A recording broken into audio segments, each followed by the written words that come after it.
Good afternoon, everyone. My name is Martin Zvoners, and I'm the Deputy Director for External Affairs here at Radio Free Europe, Radio Liberty.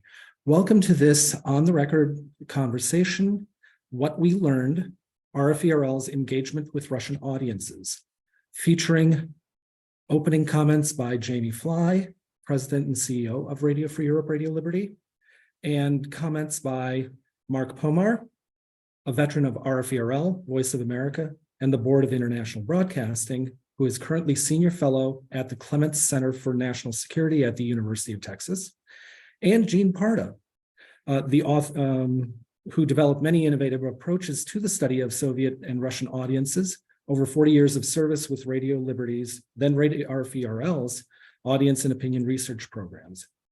Jean was the director of the Soviet area audience and opinion research and of the audience research and program evaluation sections of RFERL from 1981 to 2006. We will post a video of this event online later on. I would invite everyone who is participating to use the Q&A section to pose written questions for our speakers, or to use the raise hand function in Zoom to be able to ask a question during the course of the conversation. At this point, let me turn it over to Jamie Fly, President and CEO of Radio Free Europe, Radio Liberty. Jamie. Thanks, Martins, and thanks to everyone for joining. Greetings from RFERL headquarters in Prague. I'm just going to say a few things at the start and then turn it over to Irina. I just say one of the great things about RFERL is our deep history, which sets us apart from many other news organizations, obviously. We see that many of you have visited us in our headquarters here in Prague, where we have historical photos from our coverage region. You can see that here at headquarters.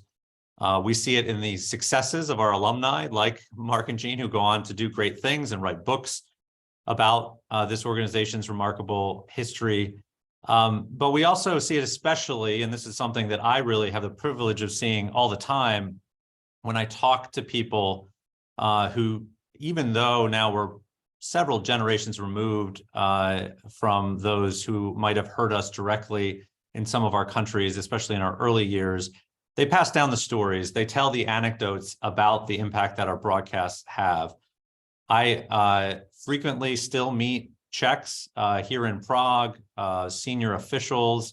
When I'm traveling, I meet heads of state who listen to us as children, or heard about stories of their families huddled around the radio, listening to our broadcasts across all of our markets. That's a constant theme. Our broadcasts, especially during that Cold War period, had incredible power that lives on to this day. It inspires people still to come work for us, thankfully. It helps with our recruitment. And it's a great addition to that legacy, that people are still willing to tell those stories about the role that the truthful information that we provided many years ago, the way it affected their lives and affected their countries. As I noted, both of our speakers today, Mark Pomar and Jean Parta, played pivotal roles here at RFERL and have gone on to do great things in their respective fields. Both have a profound respect for the work, in particular, of Radio Liberty, and researching its audiences and impact in Russia and throughout the other countries that were once part of the Soviet Union. I highly recommend both of their books. Mark's book traces his career, has a lot of stories along the way about his engagements both at Radio Liberty and also at Voice of America, and then also from his time as the first executive director of our oversight body, which at the time was called the Board for International Broadcasting. And Jean's book also looks back at his career spanning 4 decades, where he built and expanded Radio Liberty's ability to measure the size of our audience in the closed environment of the Soviet Union and determine what that audience's opinions were, their attitudes toward the outside world, and their own leaders, which was incredibly important work. So I just conclude by saying that the reason we wanted to host both of them and have this conversation looking back is that I'm often struck by the parallels between from our history to today, and the challenges we're facing, in many of our markets in what is now a very authoritarian moment across certainly the 23 countries that we operate in. There are similarities at times in that we see in terms of audiences still being hungry for truthful information, being very skeptical of the regime propaganda that they're being fed. We see similarities in how authoritarians are attempting to block our access to the audience. A lot of those stories I mentioned that I often hear from people are about how they had to listen close to the radio and turn the dial to hear through the static because of jamming. Well, we have modern forms of jamming that are being deployed today in many of our countries' internet censorship efforts to block our websites. And yet people, including in places like Russia now over the last year, are still finding ways to access our information using circumvention tools. Just as in the past, people evaded the efforts to jam the frequencies and still listened to the broadcast. We always at RFE-RL try to learn from our history, apply the lessons of the past to our modern efforts to reach audiences in denied environments. So I look forward to hearing more about Mark and Jean's insights about Radio Liberty, about RFE-RL, and their insights in the current task that we're facing as we try to engage Russians in particular who live in an increasingly authoritarian Russia. So I'm going to turn it over now to Irina Lagunina, who's a longtime member of our Russian service and now our deputy standards editor, and she is going to moderate the conversation. So over to you, Irina.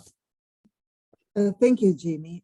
Good afternoon and welcome everybody who joined our webinar today, our meeting. It's a delightful conversation with two of the very well-known authors of and about RFE-RL. And I want to echo Jamie a little bit and to say that, you know, I work at the radio for quite a long time right now. And there was always a question how relevant RFE-RL is in present situation. I can say that that was not a question for me, never. It's very relevant. And what is important is that every time there is a crisis, every time there is an event that really influences people's life, they turn to us. Sometimes we call ourselves a crisis media, but it's not a quantitative measurement. You know, it's a quality index because people find objective, verified information when they look for it the most. When it's the most important for them, and they turn to us. With this, I would turn the microphone to our panelists today. And Mark, why don't you start? Thank you. Well, thank you very much to Jamie and to Irina. I would begin just some short preliminary remarks by saying that I am a regular listener, watcher, reader of Radio Free Europe, Radio Liberty Today. I start my day by turning to it. I very often come back to it in the course of the day. And I would say without doubt, what RFE-RL is doing with this brutal war in Ukraine is simply unparalleled. No one else can do it. No one else does it as well. And I think kudos to everyone on the staff who is following it, doing it. It's really, really, really superb. I'd like to pick up on what Jamie said about lessons of the past and why they are important. I began writing the book thinking it was a history book, and really in many ways it foreshadows some of the very problems that we are facing today with growing authoritarian regimes. The difference being, and this is I think a very important difference, it was so much easier for us in the 1980s than it is for RFE-RL and other broadcasters today.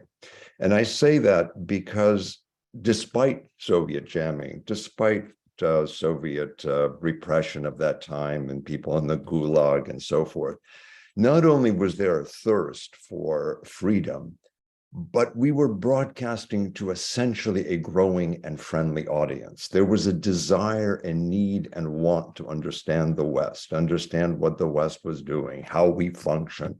I mean, I can even cite my own Fulbright year in Leningrad in 1981, the thirst and interest that my presence there for several months raised, just the way people wanted to know. And so we were broadcasting into a growing, if you wish, liberalizing intelligentsia at that time.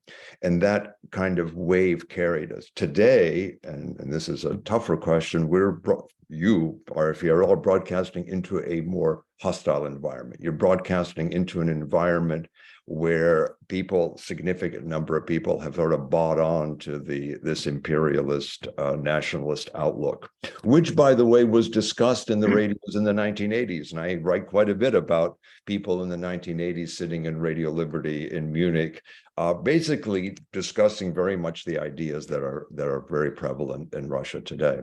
So I think in my book, as I said, I began with a lot of historical detail on programming. And one very important thing that I found, and what really prompted me to write the book, was that Americans in particular made statements about the radios without knowing its history.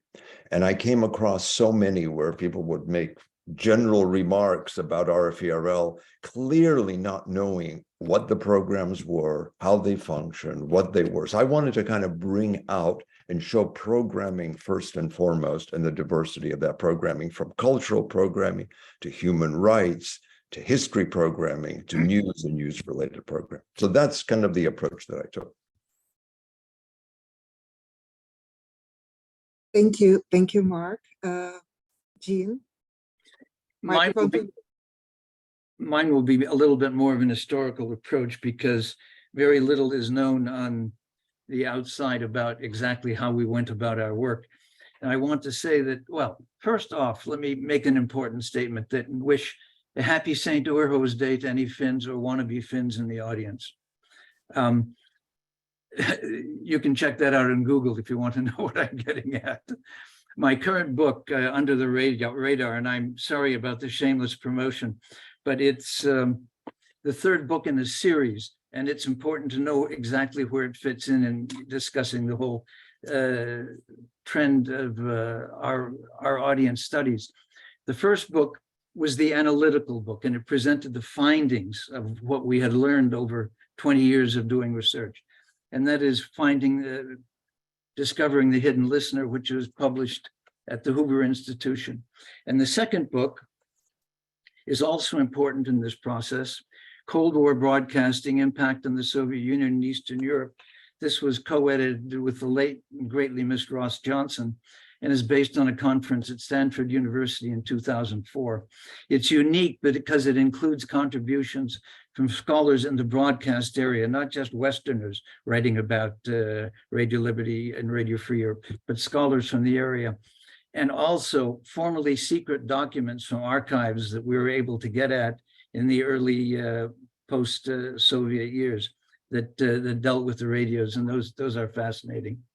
Now, Under the Radar, my latest book, tells a story of a unique Cold War operation, the Soviet Area Audience and Opinion Unit of Radio Liberty, and it details how a small and highly dedicated and qualified team, mostly located in Paris, we wanted to be away from Munich, which was too closely identified with the radios, and how we conducted the actual audience research for Western radio.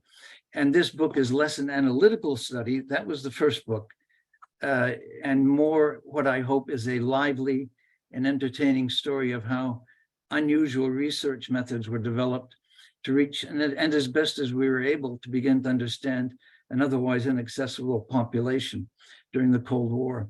These two latter books were both published by the Central European University Press. Audience research at Radio Liberty started in 1956 under Dr. Max Reyles, who had come to RL from Cornell University. And there wasn't much they could do in the early years. They had to rely on listener mail, on unstructured conversations with a few Soviets who happened to be abroad, attacks on Radio Liberty that were in the Soviet press, and listener panels made up mostly of recent defectors and the few immigrants that were around. A first attempt at doing some larger work was at the Brussels World's Fair in 1956, where Max fielded about 30 interviews and interviewers and conducted about 130 interviews with Soviet citizens who were there. But the interviewing of Soviet travelers was only systematized beginning in 1970. And it was turned into a media study on the USSR, not to gather anecdotes on Radio Liberty, but this included all the major Western broadcasters to the USSR, and it didn't favor any single station in the way we went about our work. This was to keep the study as objective as possible. In addition to questions on media use, we asked a number of questions on attitudinal questions that were in the public domain at that time, ranging from things like Afghanistan to perestroika, Chernobyl incident, and so forth. Our audience estimates came to be accepted as the standard by all the major Western broadcasters of the Soviet Union. That includes VOA, BBC, Deutsche Welle, Radio Canada International, Radio France International, and so forth. So what we were doing was a media study, and we looked to see where Radio Liberty fit into all of that. This systematic interviewing was, our first audience estimates were processed in 1974 at MIT, and it showed that there was a relatively small but significant audience for Western radio in the Soviet Union. Voice of America was in first place by quite a bit, followed by Radio Liberty and BBC. They oscillated back and forth. And this pattern held essentially until 1988, when jamming was lifted in the fall of '88 on Radio Liberty, and Radio Liberty rapidly jumped into first place among all the Western radio stations. Charts on these listening trends can be found in an appendix to the book, but the book itself does not deal with this kind of analysis. Interviewing expanded over the next decades and extended throughout Western Europe and into Asia. In addition to the interviewing that we were conducting, we were doing focus group work among recent immigrants in the Soviet Union. This was to directly aid the programming effort. By the end of by about 1989, we were actually able to use Soviet citizens in the West in these focus groups, things that opened up that much in the perestroika period. By 1990, we had completed about 50,000 interviews with Soviet travelers and about 15,000 with immigrants from the USSR. In that year, we ended both of these surveys and began working directly in the Soviet Union. I made my first visit to the Soviet Union in the fall of 1990, and there are some amusing stories that go with that. You can read about those in the book. We also go into considerable detail in the book about the difficult circumstances under which the data was gathered. There isn't time to go into all of that here, but I deal with that in quite extensive detail in the book. It also deals with our relationship with MIT, Massachusetts Institute of Technology, which was absolutely crucial during that time. We gathered all this data, and then we worked very closely with MIT to debias it, because it was not a standard probability sample. So we used their computer simulation programs to do that. While this was obviously second best to being able to do work in country, we were very gratified that when we were actually able to go into the Soviet Union and work there, we could see that the work that we were doing was very, very much on track. That it had never been either inflated or deflated. That we were very, very, very consistent with what we were able to learn when we were inside the Soviet Union. The book also contains charts on radio listening and vignettes. We worked with many, many colorful people over time, and we go into that in some of the appendices. When we started work in the Soviet Union, we were able to work with some of the leading specialists who'd been there before at the Academy of Sciences. In fact, in my first visit, I went to the Academy of Sciences and was actually warmly welcomed. We worked with such people as Yuri Levada, Boris Grushin, Vladimir Panyoto in Kiev, and so forth.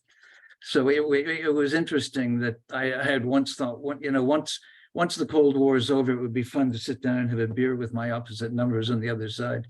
I never thought that that would actually happen. And that in fact, we established very good and friendly relations and worked closely together. The book ends with a plea for a renewed research effort along the lines of the late lamented RFE RL Research Institute, which was absolutely unique. Nothing exists like it now. It had about 200 analysts and archives that were absolutely unparalleled. The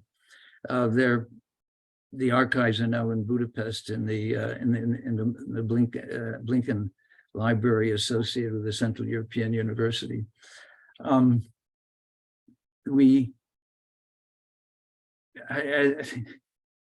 I won't repeat exactly everything that Mark said about how much more difficult things are now. We couldn't do our kind of research that we did during the Cold War. Now, various other things will have to be done. New approaches would have to be found. The population, in a psychological sense, is not open to Western information in the way it was in the late 1980s. They have become nationalistic and very, very, very closed off. It's great disappointment to see what's happened when what we were working for was hoping to see a normal Russia join the community of nations. Well, in our immediate post-Soviet era, we were working closely with people who thought like us, and we tended to believe that maybe this was going to come about. But when we were gathering data there, we could see that Russia was a very, very different place. And when one contrasted that with what was happening in Poland, you could see that Russia was not going to end in the same place that Poland eventually did. So I will wrap up on that point now, and we can perhaps touch on some points of interest in the discussion. Jean, thank you. Before I turn to the audience questions, I wanted to use my authority as a moderator and ask you the question that I actually wanted to ask you a long time ago. Go ahead.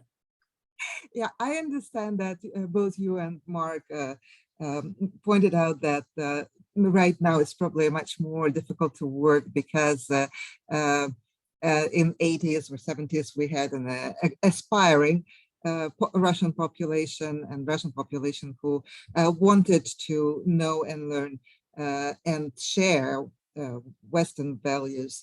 And right now it's more or less hostile environment. But there was also always a fear factor.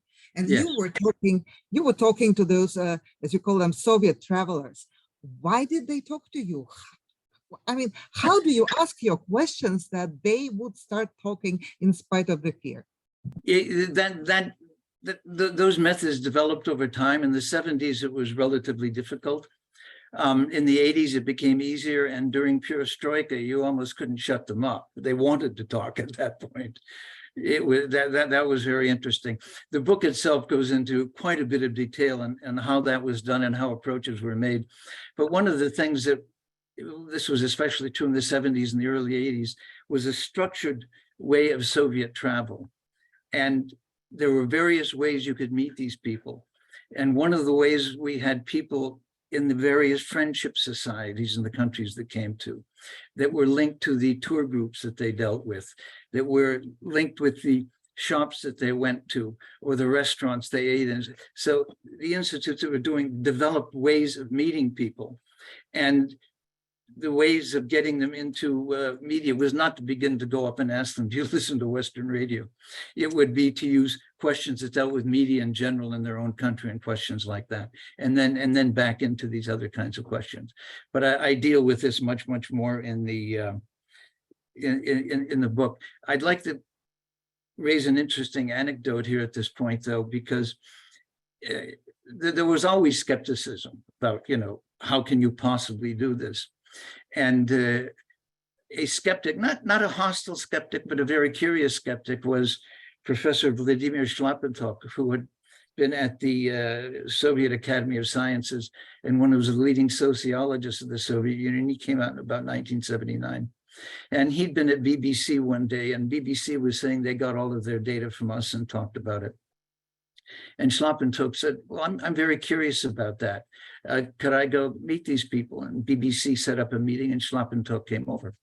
And he spent an entire day in our office, and we gave him free rein. He could go look at the interview, the questionnaires, how things have been written out, talk to anybody. He really spent the day up to his elbows in paper. And at the end of the day, he came down and sat with me in my office, and he said, you know, this was well into the 80s. You know, this has been a very interesting day for me. And I said, why? Because it shows there's a big audience for Western radio in the Soviet Union. He said, no, we knew all of that already. What is interesting is that these people are willing to talk to you. And that means they're no longer afraid. And that has great consequences for what's going to be coming in the Soviet Union. And that was a very prescient observation, because we saw what did happen when people lost their fear. That was kind of a long-winded response. Thank you. Is there any questions from the audience? Actually, Irina, we have two. Actually, we have a whole lot more of them coming in. Let me pose one from Natasha C. Can you talk about what kind of audience research RFE is doing now? What modalities are you using? Are you doing different kinds of audience research in the Baltics, Belarus, et cetera? And are you looking at web intercept surveys? That's a little beyond the scope of the conversation here today, but certainly we are doing a whole lot of research throughout the region. Perhaps Jamie can, if he's able, speak to that a little later. But many of the techniques are still go back to what was learned back in the day when Gene was doing this.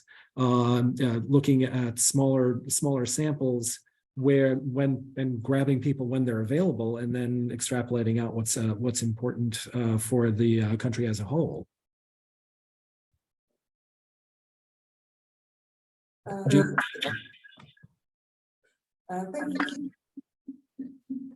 And perhaps I could also reach to the question that was posed by Robert Hutchings. I understand the psychological barriers in reaching Russian listeners, but the information environment must be vastly better than it was in the 1980s. Could you say a few words about broadcasting to Russia in today's information-rich environment? Do you want me to give a shot at it? I'm an occasional guest on RFE Russian service, and so I follow it very closely. I think that you're going to reach, certainly an RFE, I'm sure, reaches the audience that is open to understanding what is going on in the war in Ukraine and in general what's happening in the world. I think where it becomes difficult is where people put up a psychological block. I mean, we've seen examples of this where children called their parents in Russia telling them what's going on in Ukraine, and the parents watching Russian television are resisting seeing that story. So I think it's that psychological resistance to what is labeled as this dangerous West. And in general, to come to Bob's, it's nice to see Bob on a call, colleague of ours from RFE in the good old days, is that we live in an era of post-truth. I mean, let's face it, Bob, when you and I and Gene were at the radios, we really all believed and understood that facts mattered and that people would respond to them. And my God, if you broadcast the Gulag Archipelago over Radio Liberty, things must happen, things must change. And look at the reality. Now, as you know very well, there is, anything from conspiracies to it's all fake, to every opinion is just as valid as any other. So I think we're running into a double problem in Russia, is that on one hand, you have that buying into Russian propaganda, which is far more slick, and it is nationalistic. in a way that, let's face it, communism never inspired people by the 70s and 80s to do anything, whereas tapping into Russian national pride and nationalism does have deep roots, basically. And then the whole world environment of every opinion is just as legitimate as every other. So I think that creates a much, much more difficult situation for today's broadcasters. And I may add, since I have the floor, that the importance of what Jean described is so, so critical. I sat in the Russian service in the early 80s, and I remember visiting with Jean, and Jean would come to us in Munich, and the material coming out did help us structure programming. It did help us understand ways of approaching. And I think the relationship was, even though they were in Paris and we were in Munich, there was quite a close relationship in terms of trying to get the most effective programs on the air. I'd like to jump in here and add one little point. Absolutely. And then this had to do with RL's broadcasting to Afghanistan. And we were getting a lot of negative responses, even from people who were against the war in Afghanistan, who didn't like the way RFE had a kind of tone of schadenfreude about what was happening to Russia and Afghanistan. And they said, you have to remember, these are our boys out there who are dying. Show some empathy for us. And I mentioned this to President Jim Buckley, and he called me to come to Paris, and he called a meeting in his office, and he sat at the desk there and had about 7, 8, or 9 members of the Russian service. And I discussed this and how important it was to be critical of the war, but show empathy for the people and for those who were dying there. And I expected pushback from the service members there. I didn't get any pushback at all. And obviously they took it to heart, because we stopped getting those kinds of remarks. If I may add, Jean, Jim Buckley just turned 100. I was thinking he must be just about. There was an article in the Wall Street Journal, I think about a week or 2 ago, noting that he had turned 100. He was always tremendously supportive of what we were doing. And as more money was coming into the radios, he allowed us to get more of that and greatly expand our interviewing. I had great respect for Jim Buckley. We have another question meanwhile, and it's from Inna Dubinsky. In the 90s, Russians actively engaged in call-in shows, Talk to America, that I hosted in the VOA Russian service, because, as quoted Professor Shlepentov said, they were not afraid to talk to the West. RFE also used to have call-in shows. Is it feasible now to engage Russians in such on-air live discussions? It's probably a question for us to Jamie answer, again. But I would gather, I mean, I've been watching Russian broadcasts very regularly at Radio Liberty, and up for a while, until very recently, they were able to tap into people on the street in different cities. To the best of my knowledge, that's, if it occurs, it's very, very rare. I haven't seen it recently. Yeah.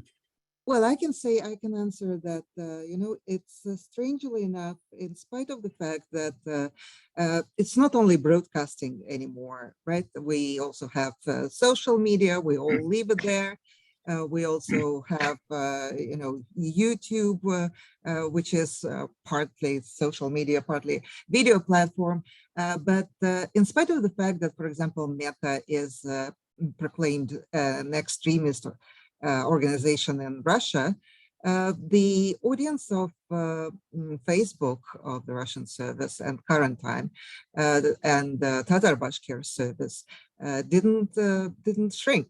No, the audience is there. They are liking, they are sharing, they are putting their comments, and they're not afraid to do it. So I think people are still willing to engage, and we can see it. It's not necessarily the old type, call-in shows, but they show their willingness in different ways, and maybe more modern ways as well. I had a question to Mark, and speaking about the present mood of Russian audience the nationalistic approach towards their own country and the foreign policy of their country. You talked a lot about nationalism in the 80s, predicting this, as you rightly said, predicting this for Russia. How did you handle those controversial programmings at that time?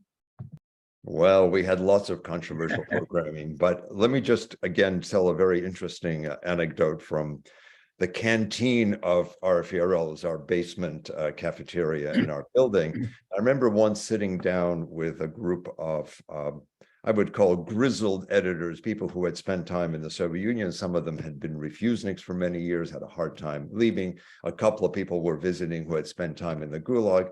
And I, in my naivete at a young age, started telling them about how important the Reagan administration thought of encouraging national pride. And remember, and this is very important, the Russian service of RFE-RL in my time understood that we were broadcasting broadly to the whole Soviet Union. And we would have separate programs on the Baltic states, and we would have separate programs on the South Caucasus and so on. So we understood that this was an all-union broadcast, not just a Russian one. Anyway, I'm talking about all this pride, and we need religious programs, history programs, and they're looking at me in absolute sheer horror. They think, I've gone crazy. And they tell me, and this is something that I've remembered for the rest of my life. They said, look, communism is dying. We're talking about 1982, but nationalism is rising. And they told me when Soviet practice and Russian nationalism come together as one, then, he says, you Americans are really going to have problems.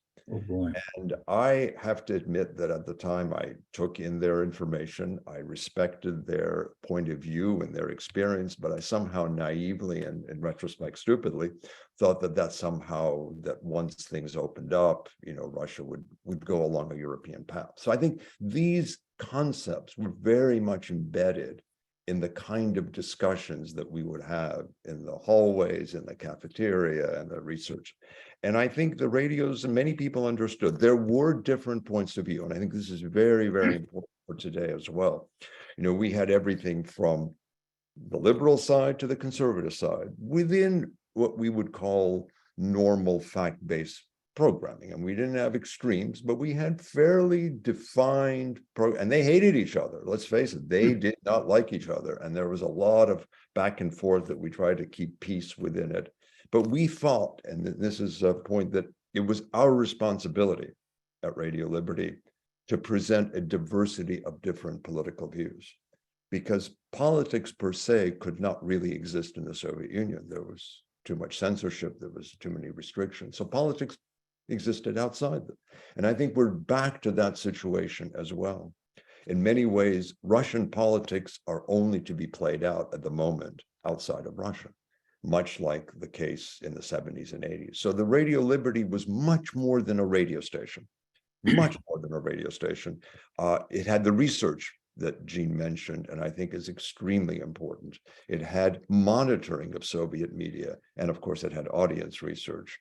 And we were also the place where the political views that a whole host of different Russian groups had tended to center on Munich and in our broadcast. So we played a very major role in helping bringing about political change as well.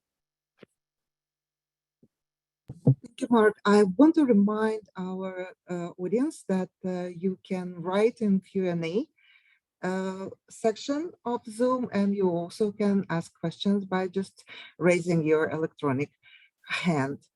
So please don't hesitate to do it. Jean, we were kind of mentioning monitoring several times, and Mark just said that monitoring of Russian media was the part of our job and part of our history. But I want to speak about the other monitoring. Do you think that the Russian, like KGB or Russian academicians, monitored what you were doing? I know they were. Here's another amusing anecdote. An officer from USIA they were allowed to do this, we weren't, of course, was visiting the Soviet Academy of Sciences, the Institute of Sociology. And they walked him through there, they prominently displayed our reports on Afghanistan on a desk there. So we know that they were reading almost everything they sent out. What is also interesting is that they never criticized any of our findings. We were attacked in Soviet media, and I was attacked personally a couple of times, and even on Soviet TV, but always as an espionage unit of the CIA. And they pinned that label on me, and they even called me a colonel once, which got to be a joker on the halls of Munich every time I went there. I was Colonel Parta, you know. They didn't know, obviously, or they did, that the CIA doesn't have colonels. Maybe retired Army colonels. But yes, we know that they did follow our stuff. And I think they found it interesting because it was material that they couldn't get otherwise very easily on their own. And if there had been a wide variance, or if they had thought that this was just totally off the mark, I'm sure it would have been fed out there and we would have been attacked. But we were never attacked on the actual findings of what we were reporting. It was always these ridiculous things about, you know, running 800 agents from Europe to Asia and things like that, you know, for the CIA. But yeah, they followed us, and you would probably remember these TV shows that came out, you know, after the Tumanov defection, and I was attacked personally in that. Another attack took place in this movie, Chuzia Galasa, and that happened when, in April of 1991, and we had people in Kiev working with what became later KIIS, Kiev International Institute of Sociology, but Volodya Panayotov and his group, and we were putting together a study, and the PhD candidates were going to be going out and training interviewers in the field. And our man there, Michael Hain, who spoke excellent Russian, went in to meet them. And this film attacking Radio Liberty, and in our unit in particular, even showing a questionnaire on the air, they said, look, if the KGB is after you, I think we're going to have to postpone this or just call the whole thing off. And when they walked into the room with all of these students, they stood up and cheered Michael and said, if the KGB is attacking, we want to do this study. We now know it's really important. So yes, they attacked us, but I'm not sure it had the effect they wanted. Thank you, Jim. Well, at that time, the central kind of question was, it's really KGB against human rights and people for human rights, and human rights issues were important in Cold War broadcasting. Right. And it's really what people were thinking about. I wanted to give the floor to Mark and ask Mark, do you think that the human rights issue in the era of nationalism is so essential as it was during the Cold War? I mean, I'm asking this question. I have to note that human rights, support for human rights and democratic institutions is part of our mission and will always be, of course. But how would you address this issue with the nationalistic audience right now? Well, I think human rights, if there's one concept that I would say is a steady theme and principle of all of RFE-RL beginning, the very beginning in 1950 for RFE and 1953 for RL, and that is the whole notion of human rights, both the protection of the individual as well as the concept of human rights that underwrites. As a matter of fact, when you entered the building in Munich, right there on the front as one walked into the building was a quote from the Universal Declaration of Human Rights about the right of free media and exchange of media. And as I mentioned in my book, if you take the principles of the Universal Declaration of Human Rights and you were to look at them one after another, you almost see the feature programming of Radio Liberty growing out of it. In other words, those principles, whether they are free immigration, whether they are freedom of religion, whether they are freedom to explore your own history and your past. They all grow out of that. So in a sense, the Universal Declaration of Human Rights of 1947, I believe, really set the tone for what the radio's mission was.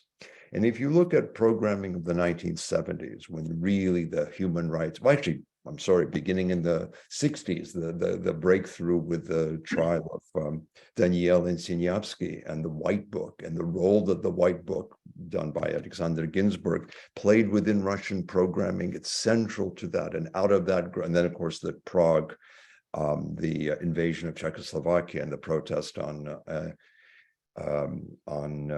Red Square. But I should mention, very important, and we haven't mentioned it so far, one of the central parts of Radio Liberty, which made it so unique, was the Samizdat archive. And the Samizdat archive, headed by Dornan and Mario Corti, very, very important because they provided so much of the programming that Radio Liberty did. You know, remember, this is a surrogate radio station. You're supposed to reflect and broadcast as if you are based in Moscow. Well, Samizdat allowed Radio Liberty to broadcast Russian voices or Soviet voices, because a lot of the Samizdat came from Ukraine, came from the Baltic states. So let's call it generally Soviet voices. And we were able to do it hour after hour. I mean, looking at the schedule of 1970s, you're seeing 4 or 5 hours of programming virtually a day on different aspects of human rights, whether they're individual stories, whether the recent trials, whether it's a quote from Sakharov, whether it is someone being released. So I would say human rights on that level was absolutely fundamental, and I think made a very, very big impact on the evolution of glasnost, which eventually opened that up. By the way, I may add very parenthetically, the word glasnost is used in early Russian Radio Liberty documents about the goal of Radio Liberty, and the word glasnost is there from the late 1940s. So that is essentially what we were after. And how would you use this experience today? So how would we do it today? I think that the fact that people are suffering in Russia, people are being arrested, I think paying attention to that first and foremost is important. I think it is, explaining why, and I think this is important, explaining why human rights are so fundamentally important in the Western world. What makes it philosophically? Some of the very interesting programs that Radio Liberty did were sort of on the concepts of human rights worldwide, not just focusing on Soviet violations, not just focusing on Soviet problems, just saying, what is this concept? How did it emerge? Why is it important? Why is it embedded in the structure, idea, philosophy of a free world? I think that would be important. Now, you're going to reach probably a certain type of audience. Maybe you won't reach everybody, but that's not the goal of reaching everybody. Is to reach at least a sizable audience. Okay, we have one more question. Please ask Mark and Jean to expand on the idea of reviving the Research Institute, perhaps as a separate unit of USAGM. I think we would be for it, wouldn't we, Jean? We would love to. Most definitely. There had been a feeling at the radios that even if broadcasting ended, research would continue because you will always need research. Well, just the opposite happened. I didn't think either of them should have been ended, but I would like to see it set up. I go into this a little bit in the book, but I'm obviously not in a position to put together a blueprint. But it would obviously have to be smaller. You're not going to be able to put together something that size. You'd fund it as a pass-through from USAGM, but it would cover not just the former Soviet Union, but you'd now want to get the Middle East and Asia in there too. You try to scrounge up the archives as best you could from any place you could, and give it the independence to do its job. One of the reasons we were successful, I think, during the Cold War, both broadcasting and our audience research, is we had a great deal of independence to do our job. We were basically left alone to do it. Had we been under direct government supervision, I'm sure I would have been stopped dead in my tracks, about the second year of trying to do these things. So it would have to have independence. Perhaps you could get it affiliated with something like the National Endowment for Democracy or something like that. But I don't have a blueprint. You'd have to pull together people who are in the field now and revive it and make the strongest pitch that you can for it. But I think we lost a real jewel of the Cold War era when the Research Institute was closed and should have been expanded. I would just add to that of course now you would want to have expertise on how to reach audiences, psychological, media expertise, things that we thought of in very practical terms, making sure we could track down certain trials, dissidents, historical events. Those are now available quite readily. Sure. Oh, yes, yes. But what would need to be done is how do you tailor, Irina, back to your very good question, how do you tailor a program to maybe reach audiences that are resistant to it? Are there techniques? Are there ways? Do you begin in a different way? Do you introduce certain topics? In other words, the kind of psychology of broadcasting that I don't think we spent particularly a lot of time on in the 70s and 80s, but I think now would be probably fundamentally important. Yes. I would just say quickly, current time with its kind of jazzy, young approach and hip, I think is very good. I'm going to be reaching a certain audience in Russia. I think that is very important. And I watch it and I find it kind of cool and interesting myself, but I can tell that it has an appeal and tries to appeal to a youthful audience, which I think is very, very important. Thank you, Mark. Our time is running out, and so I would, there is one more question here, and it's from Anna Sklenar, and the question is, can you repeat the interesting phrase from the Soviet colleagues at Radio Liberty? If you combine Soviet and Russian nationalism, there will be trouble? No, that's not the proper quote, right? There was a word after Soviet. Yeah. Which word after Soviet was there? If you combine, Mark, I think that's definitely you. I'm not sure what the question is. If you combine Soviet something and Russian nationalism, there will be trouble. Some of the Russian service colleagues said this phrase. Right, Soviet practice. In other words, you maintain the KGB, but you call it the FSB, you maintain, but you no longer are promoting communism, you're promoting a kind of hardcore Russian imperialist view. And so when the two of them meld, they told me, you're going to find a more hostile world than you realize. And I think their point was that by the 70s and early 80s, as we now know through archival, there was a strong nationalist movement within the Soviet military, within the Soviet KGB, out of which Putin grows, right, out of that world, that really came to power in post-2000. So I think those roots are there, whether it's, the organization Pamyat, or whether there are others that were already coming to the fore. The radios were, again, through the research section, we can give credit to the research section, we're following these trends. I mean, these were not things not well known among American Sovietologists, but quite well known at the Soviet in Munich. I may add, as someone who got a PhD at American University, my real education started when I joined the radios.